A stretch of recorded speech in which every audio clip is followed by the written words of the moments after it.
Hey all, it's Lisa Schwartz, ITSM Academy. I am so sorry about that. A technical error on my end. Apologies. Jeff Rumberg with MetricNet. I'm a little flustered, sorry. Is here to talk to us today about metrics that matter. And Jeff, I'm going to pass it right over to you, and I'm very sorry. Hey, no worries. I'm just thrilled to be here with you, Lisa. We've known each other for quite some time, having worked in the ITSM industry for a number of years. And to all of the audience members, thank you so much for joining us. We're going to be talking about shift left today. It's not a hypothetical concept. It's something that can actually be measured. And for those that are serious about reducing their total cost of ownership and improving the user experience, shift left is a serious concept that you ought to adopt in this industry, and it can be measured. That's why we're talking about metrics around shift left. Now, I'm not going to be on cam the whole time. I just wanted to let you know this is a live broadcast. Many of you I know, some of you I've worked with, but I don't know all of you. So I genuinely appreciate the time that you've spent today to hear my presentation on the metrics of shift left. Okay, without further ado, we're going to jump right into our discussion here, and I'm going to introduce something called the economics of shift left. What we're showing here is the cost of resolving a ticket in 2020 in North America at different levels of support. So we start on the far right-hand side, typically vendor support. Think Microsoft, think Oracle, think Cisco, Avaya. When you have to get a vendor involved in resolving a ticket, on average, the cost of that ticket is around $600. Now, it ranges dramatically. It might only be $100. It might be several $1,000s. But on average in North America last year, vendor resolved tickets cost about $600. Now, there are field services tickets. These are when you have either an outsourcer or your own personnel who have to go out into the field and touch a device, look at connectivity, do a break fix, do a hardware replace. Those tickets are about $221 each, but once again, the range is quite wide based upon the travel time per ticket and also based upon the work time per ticket. Now, if we look at level 3, I call level 3 IT support. This is when you send a ticket to, for example, a NOC, an applications group, a data center, for example. On average, those tickets last year in North America were a little over $100. Desktop support tickets were right around $70, but once again, a wide variance around the mean. Some of those were very costly tickets because they had high travel time and high work time. Others were much less expensive than $69. The average fully loaded cost of a service desk ticket last year was about $22, and self-help tickets were about $2 each. Finally, problem management. If you can eliminate a problem from a root cause perspective, that's what problem management is all about. The marginal cost is zero, and the reality is you're creating value there because you're preventing tickets that would otherwise impact the productivity of the users you support. Now, last year, for the first time, I felt comfortable putting level -2 up on this chart to indicate that there are now technologies, AI technologies, artificial intelligence technologies that enable seek and destroy or search and destroy, meaning that they go out and they look at the endpoints, they look at patterns. Getting an active, quite an echo right now. So level -2 is seek and destroy or search and destroy. What it means is that artificial intelligence is out there trying to identify problems before they manifest themselves as tickets. And this can be by monitoring endpoint bots for pending failure, for example, printers, hard drives, servers, and the like. But it can also be anomaly detection. If you're used to getting, say, 100 Outlook calls a day, and suddenly you start trending and you see 200, 300, 400 Outlook calls a day, there might be something wrong. Or, for example, after the rollout of Windows 10, you might have gone from 200 Windows calls a day to 1,000 Windows calls a day, just as an example. So we do now have AI technologies that enable this seek and destroy, search and destroy, and it's even better than level -1 because level -1, the premise there is that you've already got a problem. It's a known problem. It's generating incidents, but we can eliminate it from a root cause perspective. Level -2 says we want to get there even before it creates a ticket. We want to seek and destroy, search and destroy, and eliminate those from a root cause perspective. Now, the economics of shift left are what drives this phenomenon. You can see that as you move a ticket to the left on this spectrum, the cost of resolution goes down. Now, you can't indefinitely move a ticket to the left. Not every ticket is eligible for search and destroy, or even problem management level -1, or self-help, or even the service desk. There are certain things that need to be done in the field by field support, certain things that need to be done by vendor support, but I think you get the gist of this. To the extent that you can shift tickets to the left, you can reduce your total cost of ownership, sometimes fairly dramatically. So with that in mind, let's take a look at some of the metrics around shift left. And what we want to look at are some common service desk metrics. We've got about 20 metrics shown on page 3. In addition to this, we like to promote something called the balanced scorecard, which aggregates the most important metrics for a level 1 service desk. And those would typically include your cost per ticket, customer satisfaction, your first contact resolution rate, your agent utilization. Typically, there would also be a service level metric in there, like % of calls answered within 60 seconds, for example. And then generally, we like to include analyst job satisfaction in that as well. So that balanced scorecard gives you a single overall view of your performance. But the metrics that are shown on this page are not all inclusive. There are literally hundreds of metrics that I've seen for a level 1 service desk. These are the metrics that we at MetricNet would typically use for a benchmark. And these are the ones that tell us the best story with the least number of metrics. So roughly 20 metrics, they tell us a very interesting story about the service desk, and they are all inclusive in the sense that they are diagnostic and prescriptive. So if we identify a gap in cost per ticket or customer satisfaction or any other metric shown on this page, we can diagnose why that gap exists and hence recommend actions that are necessary to close that gap or mitigate that gap over time. Now, the metrics of shift left at level 1. So in a service desk, how do you know if you're being effective at shift left? Well, you look at your first level resolution rate, the percentage of tickets resolved at level 1 divided by all tickets accepted at level 1. And then you have the user self-service completion rate down in the lower right, and then tickets per user per month. So look at the highlighted metrics. Those are the metrics of shift left at level 1. Now, there are a secondary set of metrics, meaning that they are not impacted directly by shift left, but they are impacted indirectly by shift left. And those would include your cost per ticket, your customer satisfaction, and your ticket handle time. So you can see that we've got 6 metrics at the very least that are impacted by shift left in a level 1 service desk. The yellow metrics are the primary ones that are affected by shift left, and then the green metrics are impacted as a result of those primary metrics being affected. So this brings us to our first polling question today, and I'm going to ask Lisa if she'd open the polling question up. And the question is, would you like to receive a copy of the Kpis Ebook? This is an ebook that MetricNet put together for service desk key performance indicators. There are roughly 40 key performance indicators included in this book. We define each metric. We explain why the metric is important. We talk about some cause and effect relationships for that metric.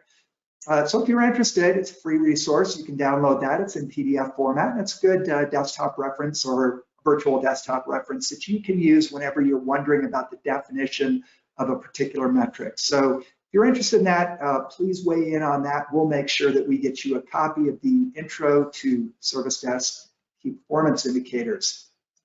Okay, let's go ahead and move on now.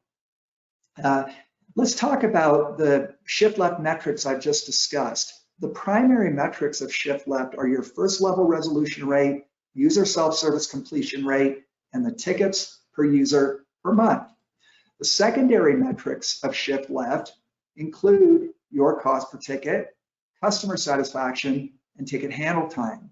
Now, how are these metrics impacted by shift left? The arrows in the right-hand column answer that question for you.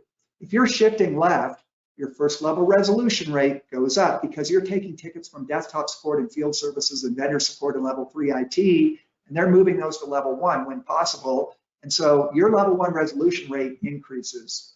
Self-service completion rate increases. Think self-help, self-service, automated password resets, FAQs, questions about Microsoft Windows, Microsoft Office. Those are classic types of incidents that are resolved in self-help, self-service. And then tickets per user per month go down. Why would that be? Because as you go to level -1 and level -2, you're eliminating tickets from a root cause perspective at level -1. At level -2, you're preventing tickets altogether. So your tickets per user per month goes down. Now, the secondary metrics are your cost per ticket. Why would that go up? Because what you're shifting to the left are tickets, like if I'm at level 1 and you bring a desktop ticket to me or a field services ticket to me, those tend to be more complex. They tend to have a longer handle time. So the cost per ticket goes up. But customer satisfaction also goes up because the customer gets resolution more quickly when they can get it done at level 1 or through self-help, or best of all, they never experience the problem at all. Ticket handle time also goes up for the same reason I just mentioned. Cost per ticket goes up due to an increase in handle time. So if I'm at a level 1 service desk or even in desktop support and I'm taking tickets from the right, like field services or vendor support or level 3 IT, those are more complex tickets. They have a longer handle time, hence the cost per ticket goes up. But that's okay because you're taking a $70 ticket at desktop support and turning it into a $22 ticket at level 1, or you're taking a $700 ticket, $600 ticket at vendor support and turning it into a $69 ticket at desktop support. So it's okay if your cost per ticket goes up as long as your TCO, total cost of ownership, goes down. TCO is just the sum of the cost of support at every level in the organization. So you add up the cost of support at self-help, level 1, it's level 1 service desk, desktop support, level 3 IT, field support, and vendor support. You add all that up, and that's your total cost of ownership. As you're shifting left, you might see the cost per ticket go up at any given level, but the bigger picture is that your total cost of ownership is going down. That's what shift left does for you, and that's the big economic incentive for shift left. So let's take a look now at some desktop support metrics. We've organized those into 7 categories. We've got cost and service level metrics. We've got productivity and quality metrics, ticket handling, technician, and workload metrics. And then once again, we advocate for the creation of a balanced scorecard because that balanced scorecard gives you a single overall measure of your performance. Once again, very similar set of metrics. You include in your scorecard your cost per ticket, customer satisfaction, your first contact resolution rate, your agent utilization, your agent job satisfaction, and it gives you that overall view of your performance. These are among the most common desktop support metrics, but once again, it's not every desktop support metric I've ever seen. That would number in the hundreds. But these are the desktop metrics that we use when we're conducting a desktop support benchmark. Let's look at the metrics that are impacted by shift left in desktop. One of them is called percent resolved level 1 capable. Now that sounds complicated, but it's pretty straightforward. If I handle 1,000 tickets a month at desktop support, and I later audit those 1,000 tickets, do a sample of those tickets, and I discover that I probably, 100 of those could have been resolved at level 1. My percent resolved level 1 capable is 100 tickets that are resolvable at level 1 divided by 1,000 total tickets taken by desktop support. So my percent resolved level 1 capable is 10%. The industry average on that metric, by the way, is about 20%. Ticket handling metrics are impacted by shift left at the desktop. So your incident and service request work time, as you shift tickets to the left, same concept with the level 1 service desk, you're taking a more complex ticket from the right of the spectrum and moving it to the left. So you take a field service ticket, turn it into a desktop ticket, or a vendor ticket and turn it into a desktop ticket, or a level 3 IT ticket and turn it into a desktop ticket. The work time and the for both incidents and service requests tends to be longer. Now, in terms of workload, your tickets per user or per seat per month, including incidents and service requests, will go down. Why? Because as you shift left, things fall off the left-hand side, either through level -1 support, meaning root cause analysis or problem management, or seek and destroy. As you're shifting left, eventually some of those tickets, let me go back a couple slides to make this point, as you shift left far enough, eventually some of those tickets are going to fall off the left-hand side. They're going to end up in problem management, eliminated from a root cause perspective, or they will be prevented through search and destroy or seek and destroy. And so it's important to recognize that the workload will decrease at the desktop level, same thing with level 1, as you're shifting to the left. So that's a good thing because that's where your reduction in total cost of ownership comes from. Now the secondary metrics, meaning that they are impacted by shift left, but they are impacted only indirectly through things like work time. So work time has a big impact on cost per ticket, so we would expect cost per ticket to change as a result of shift left. Cost per incident, cost per service request, those are the two components of cost per ticket.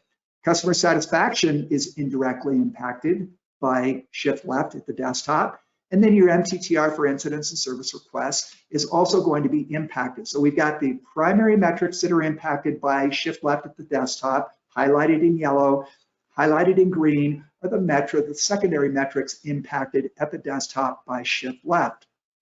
How are they impacted?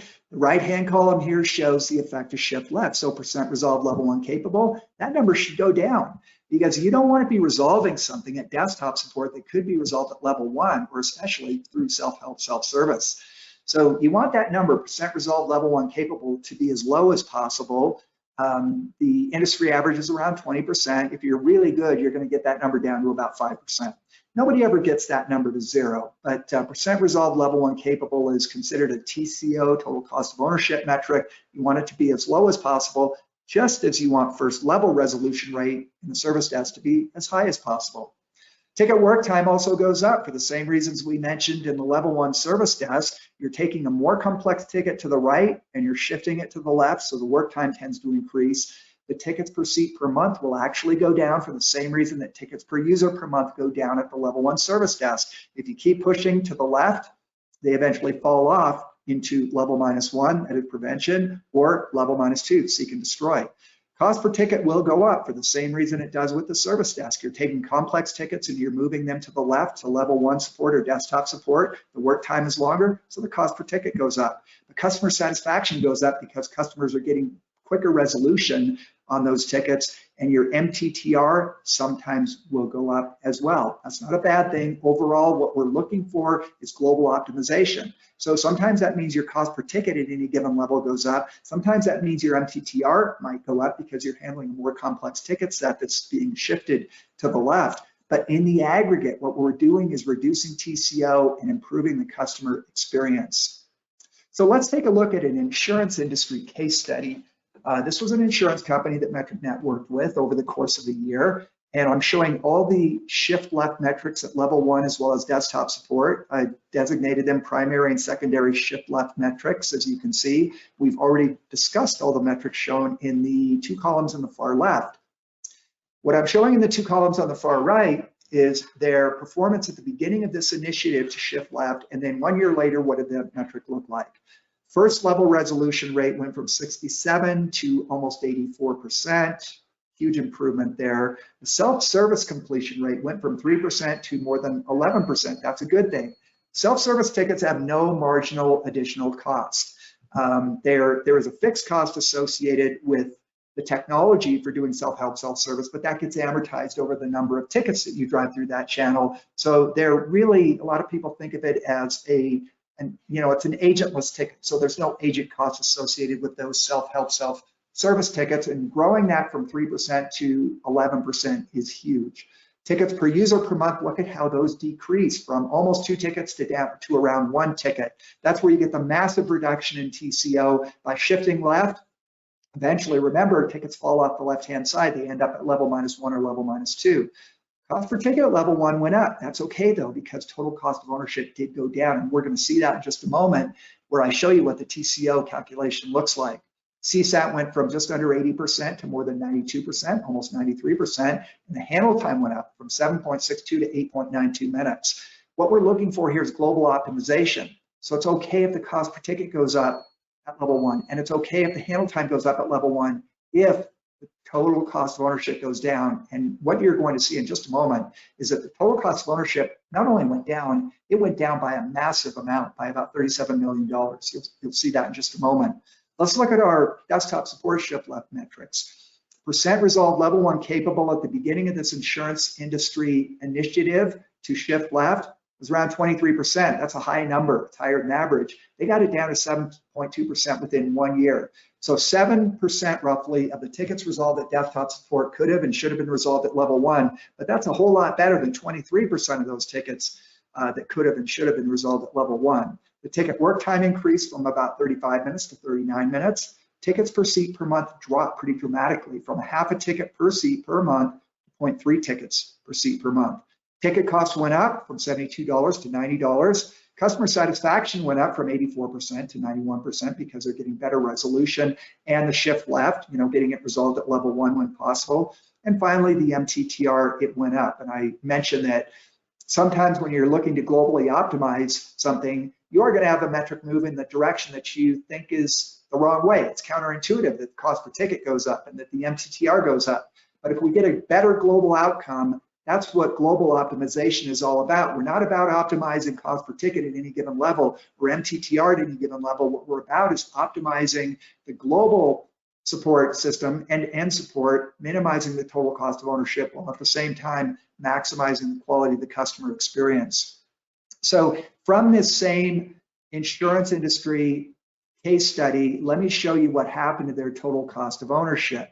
So down below, what we're showing are the TCO metrics before and after, as before they started their shift left initiative, and then 1 year later, what happened? Okay, they started with 68,000 end users. A year later, they had about 72,000 end users. This is a big company, big insurance company. You would know the name.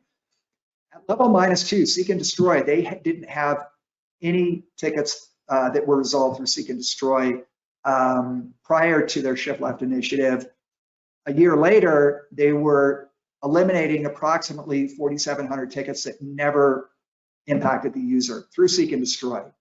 Level -1, they had no level -1, they had no self-help portal. At the beginning of this initiative, you can see a year later, they were driving about 3,600 tickets a month through that portal. You can see that level 0, excuse me, I misspoke. Level -1 is problem management, root cause analysis. 0 tickets a year ago, when they started, 3,600 tickets being resolved through problem management, eliminated through problem management a year later. At level 0, they didn't have a lot of volume going through self-help, about 1,982 tickets per month. A year later, over 8,000 tickets a month. You can see at level 1, they went from 130,000 tickets to 73,000 tickets. Well, you can see the numbers here, but also you'll notice that we've shown annual TCO at each level going across to the right. But the number that really matters is when we go to the far right-hand column. Before they started their shift left initiative, they were handling 190,000 tickets a month.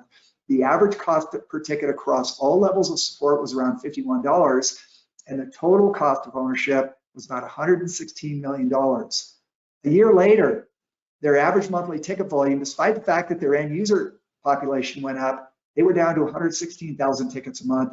Average cost per ticket, $57. It did go up. Look at the total cost of ownership. When we added up across all support levels, they were down to $79 million.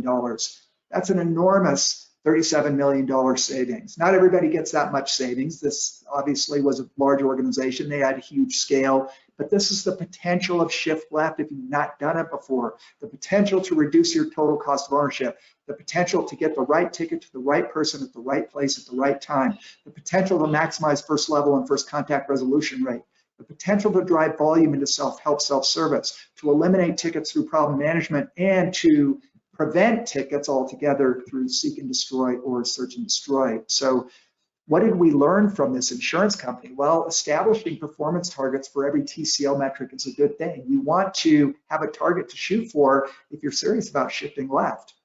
They also did what is called goal-based training. They said, for example, we want to improve our first level resolution rate from 80% to 90%. So let's train around that specific goal. You know, it wasn't a huge amount of training. It was about 18 hours per analyst. But they said, we want to hit this goal of a 90% FL, or first level resolution rate. Let's train to achieve that goal.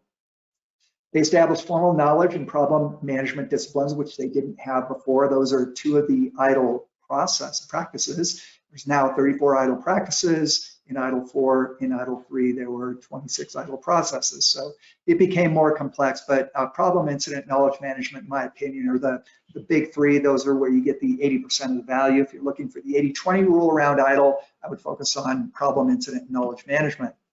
They also deflected tickets into a self-help portal. You saw that on the TCO calculation on the table on the prior page. And significantly, they adopted an AI tool, artificial intelligence tool that did have level -2 seek and destroy capabilities. It automated their problem management and automatically updated their knowledge base over time. These are two problematic ITIL areas. Many of our clients have difficulty maturing problem management, maturing knowledge management and problem management. and then they automatically categorized and routed tickets. This is a big problem in the industry. You know that the other category ends up usually being one of the top three when you're putting a label on a ticket. This particular AI tool allowed them to automatically categorize and route tickets.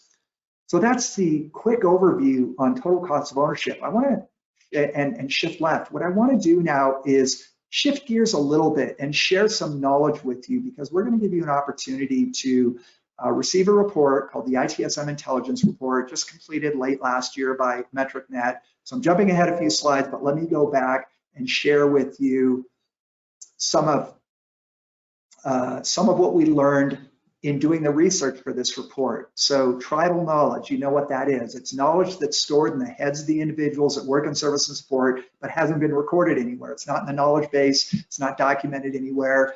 So when we ask the question, do you have a substantial amount of knowledge? It's not currently in the knowledge base. Out of 217 respondents, 20% strongly agreed with that statement, and another 45% agreed with it. So 65%, 2/3, say that tribal knowledge is a problem.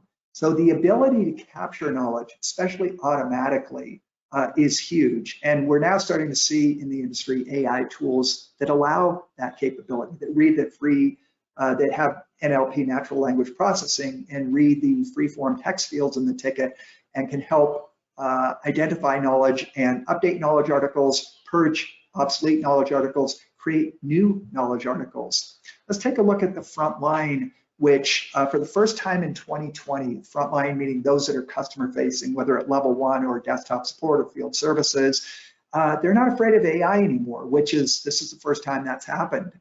And there's a couple reasons for this. One is that I think the best performers in IT service and support recognize that they're always going to be ahead of the curve as far as AI goes, and so they're always going to be a scarce commodity in this industry, meaning that they are always going to be able to handle more complex incidents and service requests than the AI will, and that will be true for some time to come.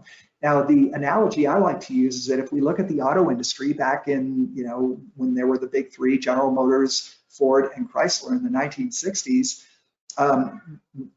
manufacturing in auto was a very labor-intensive industry, and if you looked at an assembly line, there would be thousands of workers on an assembly line that were turning wrenches and putting tires on and installing seats and dashboards and aligning hoods and body panels. Now, you don't have those people working on the assembly line. You have robots that do the welding, that do the painting, that do the actual assembly, turning the nuts and bolts and putting the wheels on and installing the dashboard. That's all done automatically.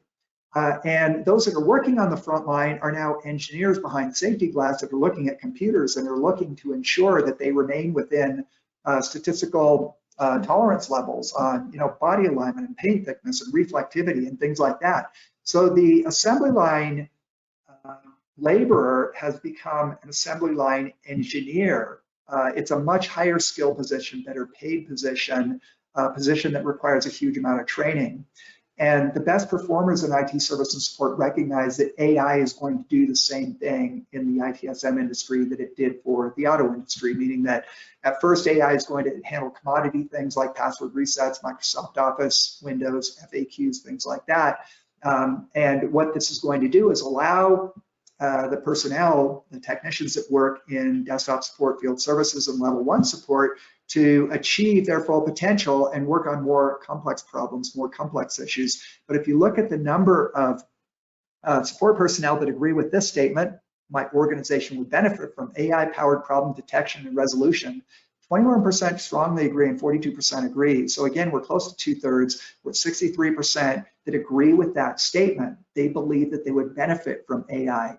So the fear that historically has accompanied artificial intelligence, the fear being that I'm not going to have a job if we get AI to start solving these problems, that fear doesn't exist anymore, which is a good thing. What it means is that the industry is not only ready to accept AI, but the technology is now mature to the point where we have AI tools that actually learn from themselves, so-called machine learning, and they engage in natural language processing, they engage in automatic ticket routing or intelligent ticket routing, they do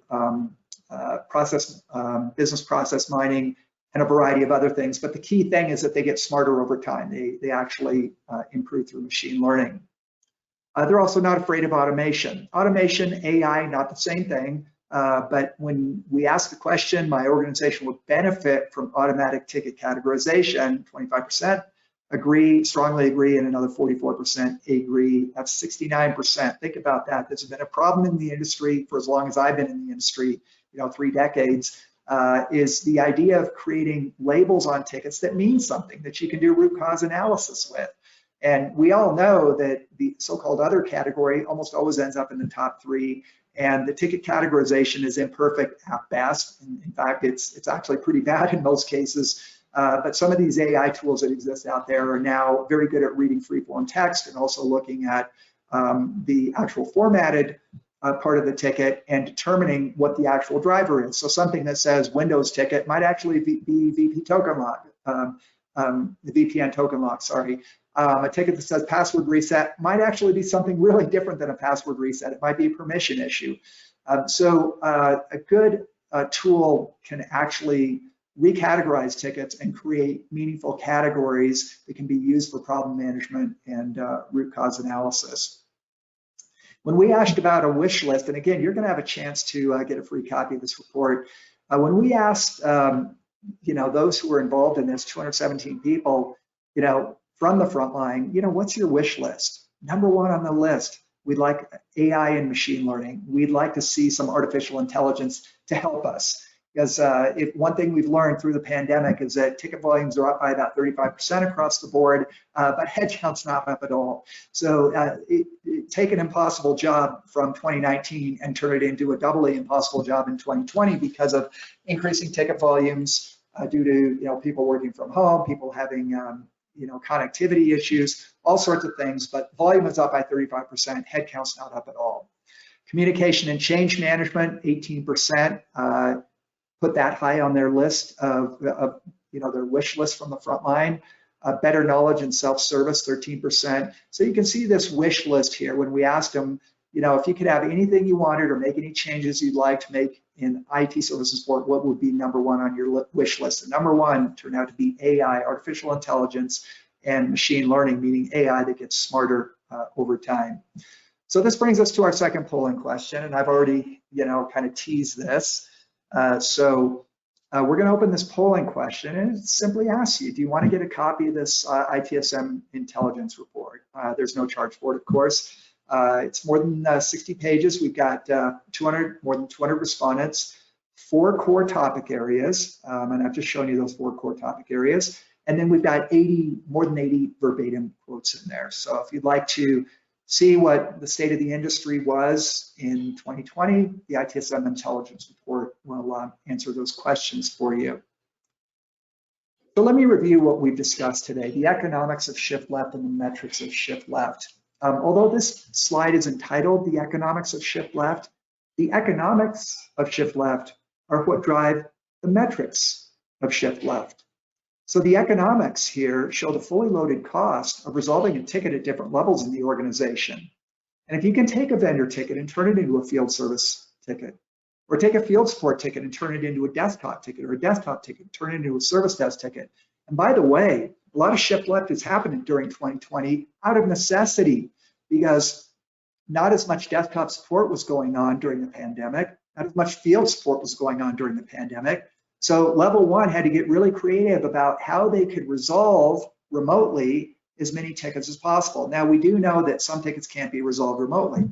They're going to require hardware swap, for example, and many large companies have set up depots. You can drive to the headquarters building, or you can drive to a nearby office and you can swap out your computer or a keyboard or whatever the equipment is. In some cases, they will send a technician to your house if you're an at-home worker, and in some cases, some of you are still working from offices. But there's been a sea change in the nature of the working environment that has been particularly noticeable, particularly disruptive, I would say, in IT service and support. And so we've seen a lot of shift left just out of necessity over the last year during the pandemic. But what we're summarizing here is the fully loaded cost of a ticket at different levels in the organization. And clearly, if you can move a ticket to the left on this spectrum without sacrificing customer experience, you decrease the cost per ticket and eventually decrease total cost of ownership because you're pushing tickets off to the left-hand side. So those are the economics of shift left. The metrics of shift left, I've summarized for you at level 1. Let's just go back and look at those real quickly. For level 1 support, they are first level resolution, which improves. Their user self-service, which improves. Tickets per user per month, which decreases. Cost per ticket may go up, but that's okay if TCO is going down. Customer satisfaction improves, and ticket handle time also goes up because you're taking a more complex ticket from the right, shifting it to the left. Longer handle time also means higher cost per ticket. Let's talk about the shift left metrics at level 2. Primary metrics are percent resolved, level 1 capable, meaning the percent of tickets resolved at desktop that could have and should have been resolved at level 1. Work time tends to go up because, again, taking a more complex ticket to the right, moving it to the left. Tickets per seat per month goes down because eventually we push those tickets off the left-hand side. Cost per ticket increases. That's okay as long as our TCO goes down. Customer satisfaction improves and mean time to resolve sometimes goes up, and we saw in the insurance industry case study that that was the case. The MTTR went from 9.5 hours to 10.8 hours.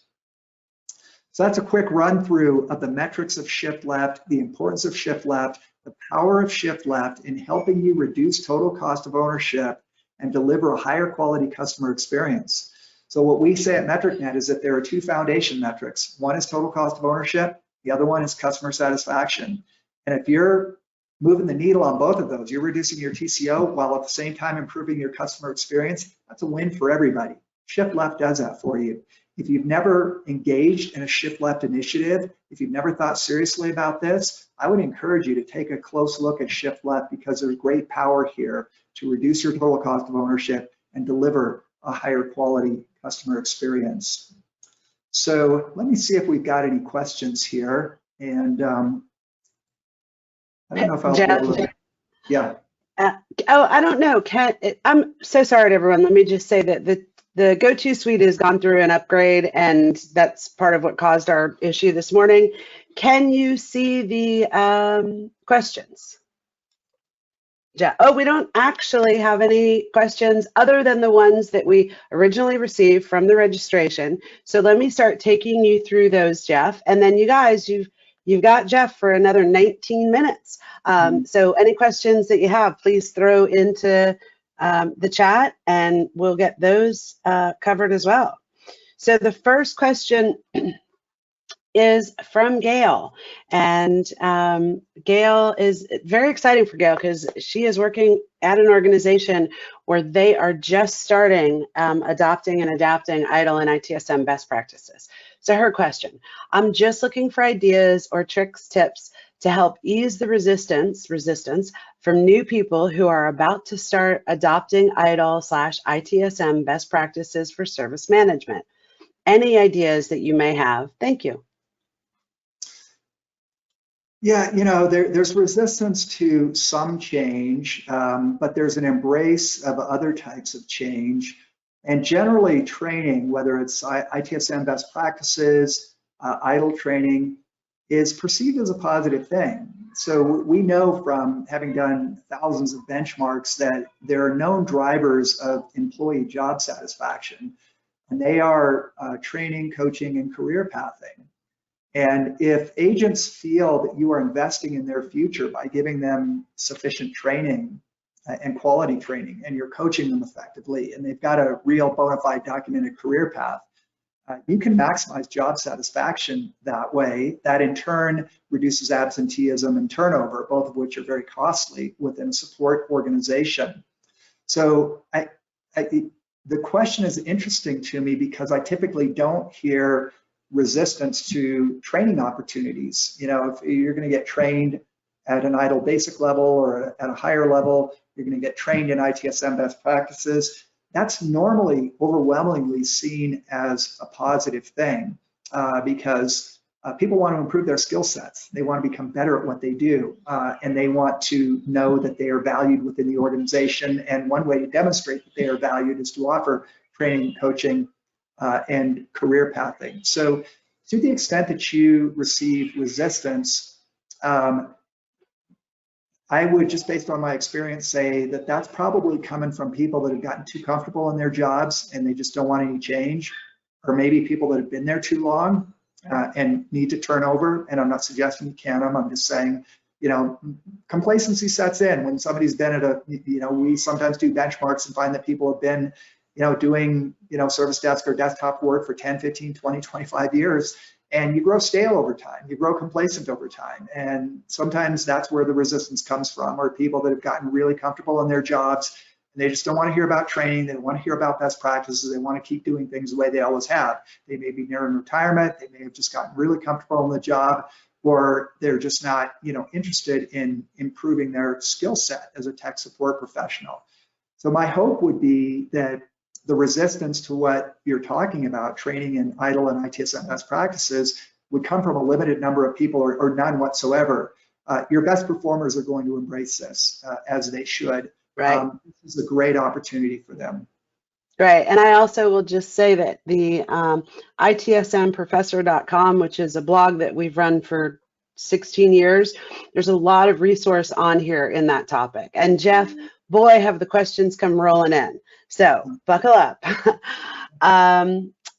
There's two questions around ROI and TCO, so I'd kind of like to put them together if that makes sense for you.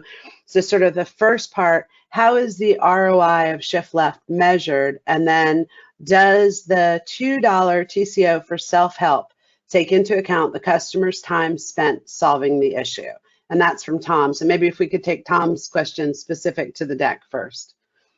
Yeah, the $2 cost does not take into account the customer time. So it's a good point, because the $2 represents the cost of the organization for creating the technology through which you know, tickets get resolved through self-help. Now, the more volume you drive through that channel, you can drive that cost down to 50 cents or $1 per ticket. Or if you have light volume in that channel, it might be, you know, $3, $4 a ticket.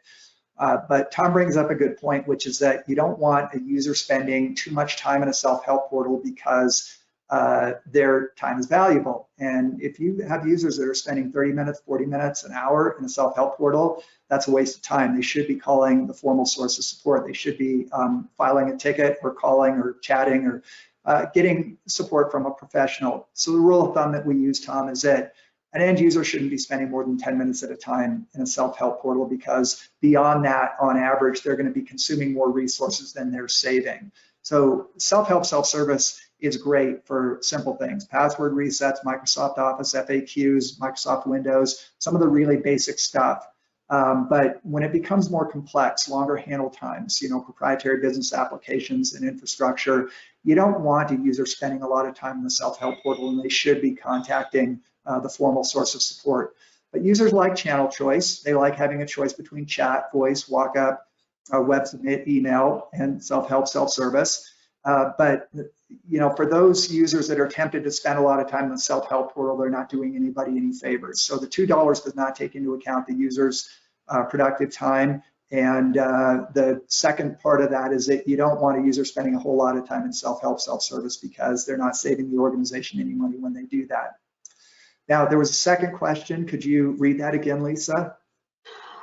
Yes, Jeff. And I'm kind of trying to prioritize for you, because we do really have a lot of questions, particularly a lot of questions around the AI and search and destroy, just so you know. But this question is, how is the ROI of Shift Left measured? Okay, so I'm going to try and give briefer answers, because I'd like to, if possible, get to all of the questions in the next 13 minutes. The ROI of Shift Left would look at the R means return, I means investment. It's a ratio. The numerator is return. The denominator is investment. So the ROI of Shift Left would look at the amount of time and energy and the associated cost associated with this shift left. So let's go back to our case study with the insurance company. They spent time and effort shifting left. And to be honest with you, I don't know what the monetized value of that time and effort was. But we do know what the R was. The return was $37 million. Through shifting left, they reduced their TCO by $37 million. I know for a fact they didn't spend $37 million getting that return. So let me just make up a number. And again, I don't know what the true number was because I don't think they tracked the labor effectively, the headcount that was involved in the Shift Left initiative, but let me make up a number and let's just say it was an outrageous $5 million. And that would be an outrageous number. I don't think they spent anywhere near that. If I had to guess, I'd say it was probably somewhere between $1 million and $2 million. But let's just say for the sake of the argument that it was $5 million. We got a $36 million return in reduction in TCO, our numerator, divided by $5 million of effort to get that $37 million return. Okay, that's a 700% ROI, meaning a 7x return on investment.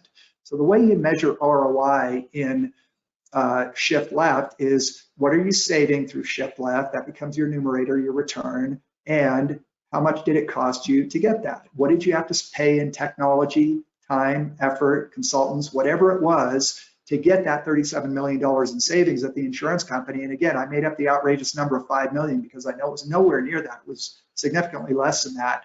But even at $5 million, the ROI is huge. You've got a $37 million savings on a $5 million effort, which is 700%, 7x ROI. So that's how I would look at ROI on Shift Left. That's a great answer. Thank you, Jeff. So this one is from Vicky up there in Tampa. Good morning. Can you provide examples of automating problem management? You mentioned AI, ideas on how to get this started. Mm-hmm.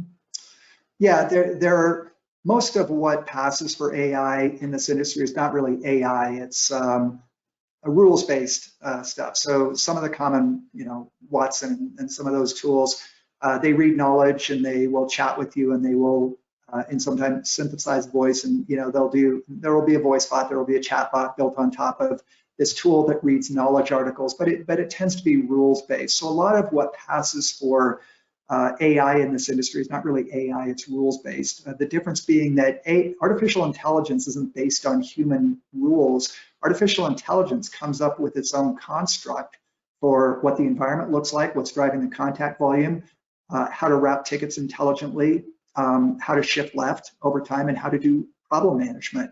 Effective AI will actually look at recurring problems, and by clustering, that is common tickets, it will realize that all these tickets that say token lock, or Windows are really VPN token lock tickets, and all these tickets that say bank statement are really hardware issues. Just as an example, by categorizing tickets properly, you can do actual problem management. And we are starting to see examples of automated problem management now through AI tools that are powered by machine learning. So I wanted to make a distinction between so-called AI tools that are really just rules-based tools. That's not true AI.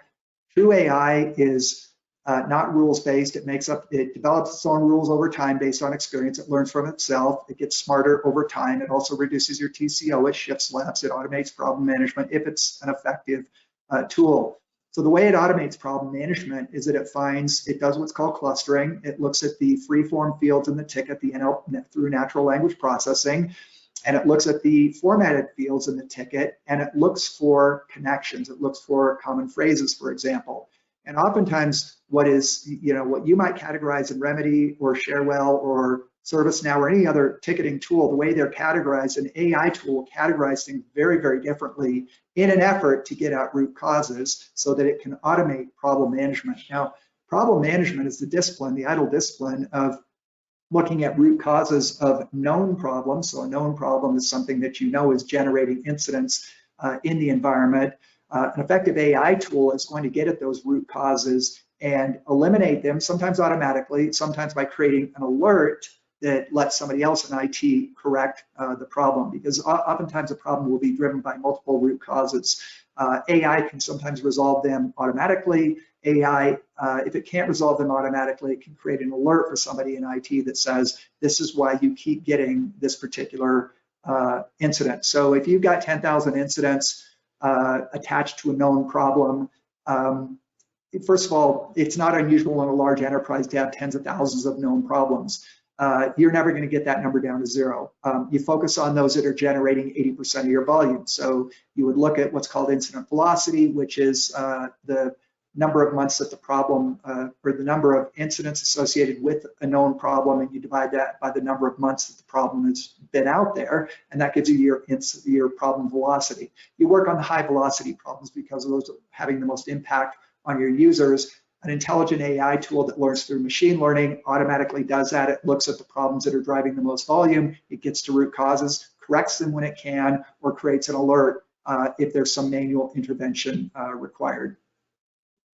That's really interesting, because high velocity, I'm so glad to see that really coming to the forefront of things that people are talking about and education that's available, because I think it's a key success factor, differentiator for a lot of organizations. Anyway, another question is, which I love this question, thank you so much. Who is driving the AI machine learning initiatives that you're seeing in conjunction with Shift Left, and how are organizations handling the associated upskilling of their staff? AI initiatives are generally driven at an executive level, CIO or direct report to a CIO. These are labor-intensive functions. 70% of your cost and support, whether it's level 1 support or desktop support, are human resources. So they are very labor-intensive. AI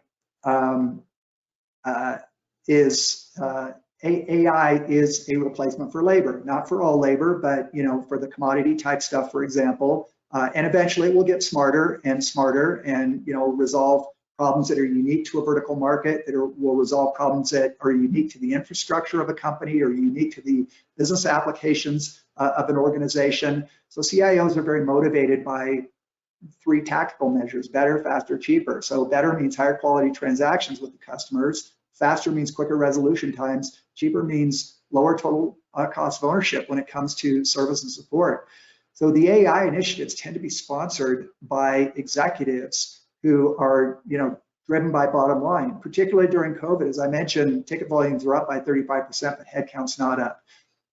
So the job that was difficult in 2019 has become virtually impossible in 2020, because you have a dramatically increased workload with typically not much of an increase or any increase whatsoever in human resources. AI reached an inflection point last year where it started to take off in terms of adoption, in large part because companies had no choice. If your volume's up 35%, your ticket volume's up 35%, and your headcount remains flat, you gotta get creative, and you gotta find solutions. And AI has stepped into that void in a big way in 2020. An inflection point to the point where we're starting to see a rapid adoption in machine learning powered AI tools that do automate problem management, shift left, reduction in TCO, problem elimination through seek and destroy, and the like. So they tend to be executive sponsored, because the executives are the ones that are driven by business results: better, faster, cheaper.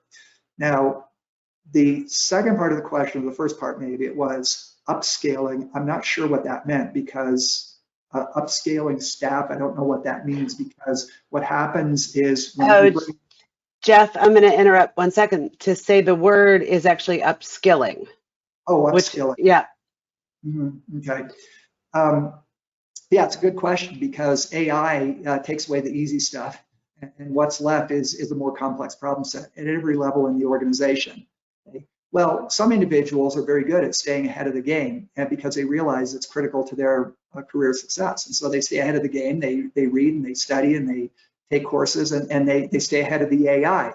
There are others that can be trained to stay ahead of the AI, but there are others that probably aren't going to stay ahead of the AI.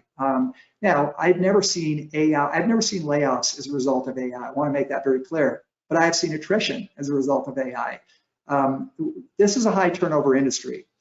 For enterprises, the turnover of techs is about 40% per year at level 1. It's about 25% per year in desktop support. Now, if you go to MSPs, managed service providers, the turnover is almost 100% per year.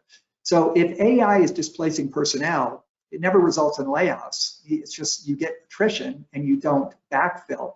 So yes, there will be, is there going to be a displacement of resources? Not directly, but eventually there will be. And again, it's not from layouts, it's from attrition and not backfilling, because AI is doing some of the commodity stuff. Now the upskilling can happen through, just motivation. I want to, stay ahead of this. or formal training. Those that choose not to stay ahead of the curve, they're taking a big risk, because I think it's their responsibility to remain relevant in the industry.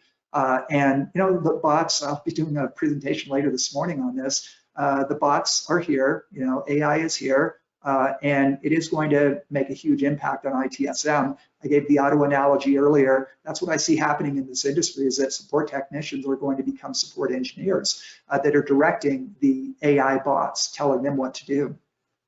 And I thought that was a particularly fascinating slide. The front line no longer fears AI, and those numbers, because I remember what they looked like, years ago.